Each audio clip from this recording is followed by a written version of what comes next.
Hey, welcome back to another video. Today is a little short update on the Emiru situation. Don't mind my hair, I just took a shower. But yeah, she has officially responded with a tweet and a video, a whole 40-50 minute video, basically going in depth with the whole situation happening with her and TwitchCon. So yeah, we're just gonna go quickly over it and basically let me know. I'm gonna let you know my thoughts on it. Alright, so basically, if you don't know my last video, go watch it. Like, what are you doing? It's like 5 minutes long. It ain't that long. So yeah, go watch it to get catched up. But if you already know what happened, basically, she got assaulted. Emiru got assaulted, and now she is basically getting, well, she says she's getting like a lawyer involved and police involved, but that is something else. But right now, this is her response to this whole drama that's happening. So this is a clip of her 50 minute video. I'm gonna leave the whole video in the description. I'm not gonna watch the whole thing, right? This is just a clip, so yeah. Like, okay, I've been talking to Twitch people, and I'm really upset because I noticed a lot of negligence around the event, and I'm not happy with the way that they're handling it now. And I'm like, what do you mean? She's like, well, I asked them, you know, like, what are they gonna do about this? And you know what they said initially? They said, oh, well, he's banned from the platform for 30 days.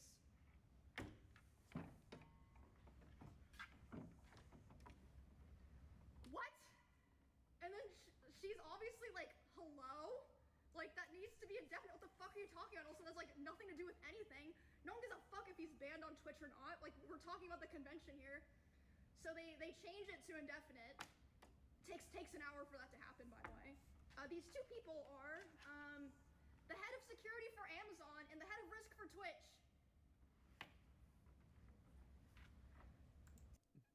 What the fuck? This just shows that Twitch does not give a fuck at all with their creators. Like what the why? What does that have to do with the he committed a crime here? He could have, you know, done some serious harm to Emiru, and the only thing he gets is a suspension on an app, on a streaming app.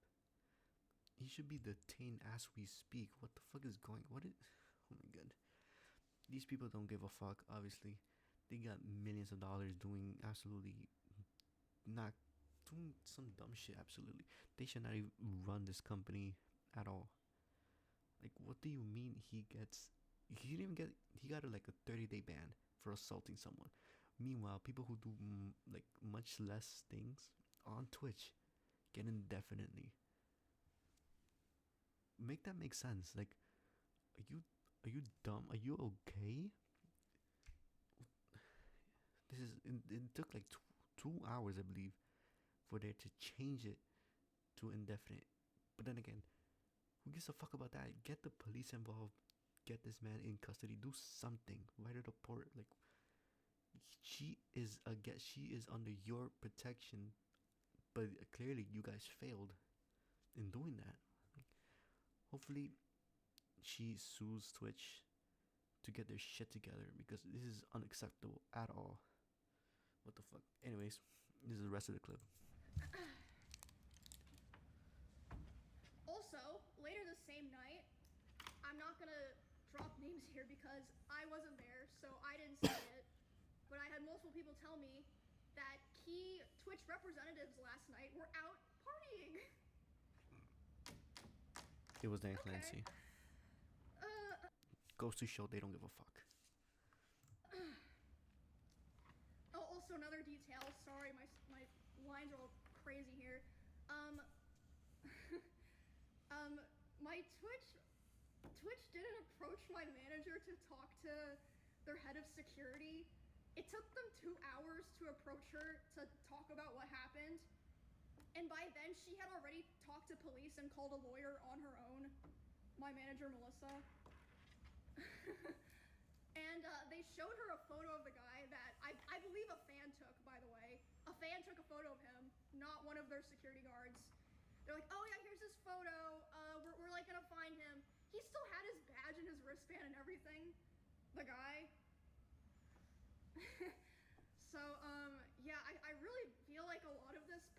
wouldn't have happened if it weren't for my manager advocating for me so hard. Which again,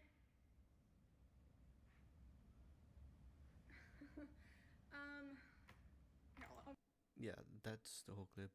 There's more, but like you could watch it if you want. But basically, Twitch made a response. I'm not gonna go through it because this is a whole. It's just cap. This is bullshit. A bullshit response saying that they captured the guy once they left, which is cap. There's literally video proof of the guy leaving TwitchCon. It's like you can literally go to X and search that first two videos that pop up. So this is absolutely cap from Twitch. Honestly, yeah, I don't think TwitchCon is dead. There's not gonna be another one. Yeah, it's not gonna be another one. Why am I thinking this? Yeah, definitely not gonna be another one. So basically, after that, there's been a clip from this YouTuber talking to Dan Clancy, CEO, whatever, representative, whatever, guy in charge.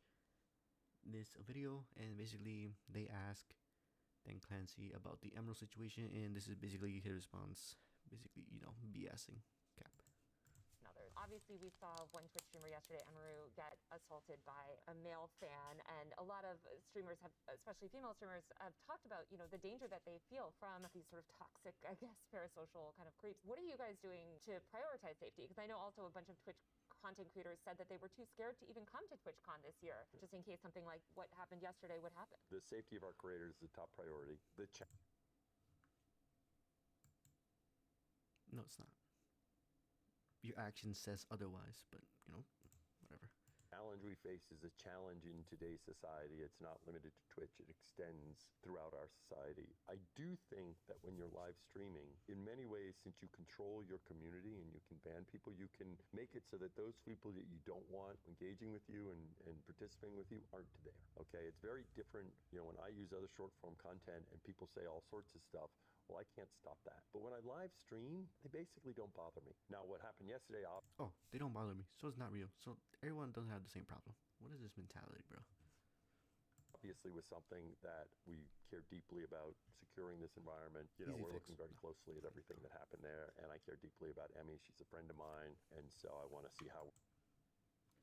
A friend of yours. Yeah, a friend. What friend you are.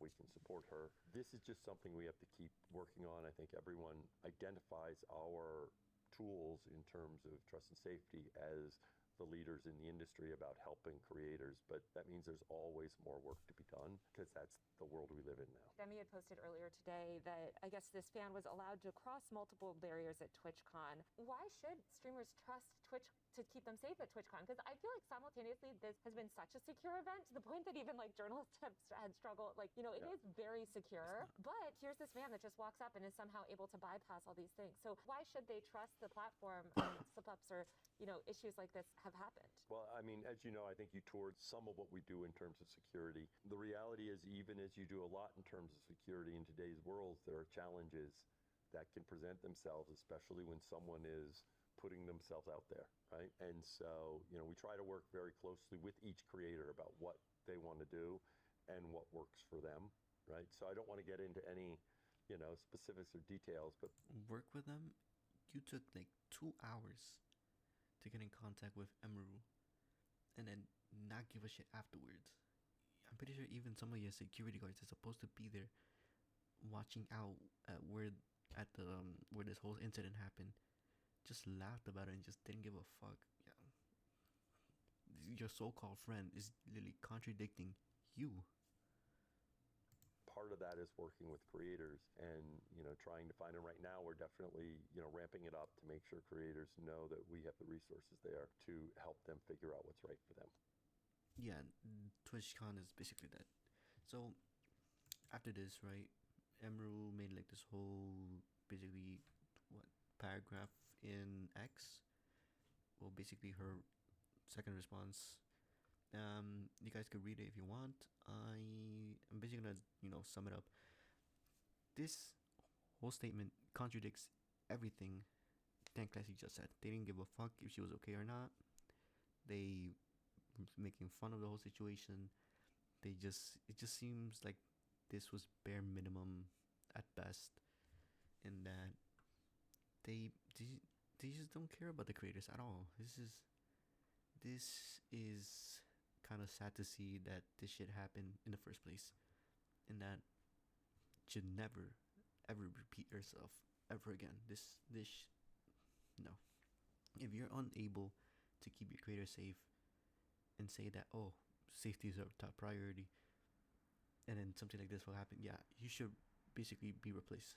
You're unable to keep creator safe and have this whole event without nothing going bad. Yeah, basically, you should be fired. Anyways, that's the whole video.